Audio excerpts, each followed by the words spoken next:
আল্লাহর নীলা খেলা বোঝা বড়ই দায়। এটা কেউ মানুক আর না মানুক, আল্লাহ চাইলে সবকিছুই সম্ভব। এটার বাস্তব প্রমাণ আমার চোখের সামনে ভাসতেছে, আপনারা না দেখলে বিশ্বাস করতে পারবেন না। এমন একটা দৃশ্য আপনাদের মাঝে তুলে ধরবো, তা আশা করি সম্পূর্ণ ভিডিওটা দেখতে থাকুন।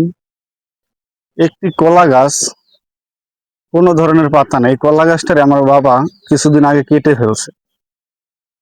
কেটে ফেলার পর দেখুন, অনেকদিন পরে সেই গাছটিতেই দেখা যায় কোনো পাতা নাই, কিছু নাই, কিন্তু কলা ধরছে ভাই।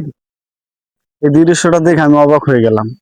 তাই চিন্তা করলাম আপনাদের মাঝে একটু শেয়ার করি, যে আল্লাহ চাইলে সবকিছুই করতে পারে।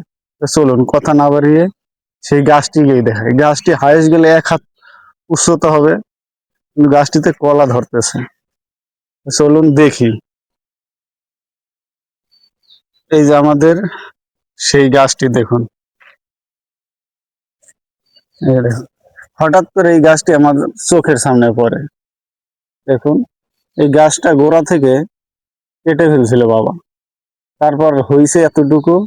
হওয়ার পর এই যে দেখুন কতটুকু গাছটায় আবার আল্লাহ তাআলা কলা ধারণ করছে। দেখুন, এটা অবিশ্বাস্যকর মতো কিছুই নাই। এটা আমাদের নিজের বাড়ি, নিজেরও গাছই, বাস্তব প্রমাণ। তো এখান থেকেই বিশ্বাস হয় যে আল্লাহ চাইলে সবকিছুই করতে পারে। ধনী থেকে গরিব করতে পারে, গরিব থেকে ধনী বানাই দিতে পারে। তাই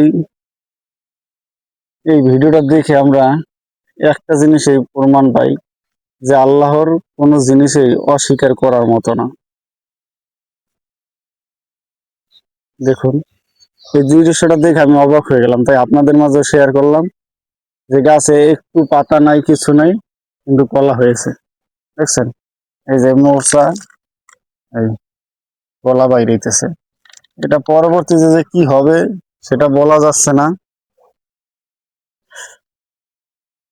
তা আশা করি সবাই ভালো থাকবেন, সুস্থ থাকবেন। সবার জন্য শুভকামনা রইল। আল্লাহ হাফিজ।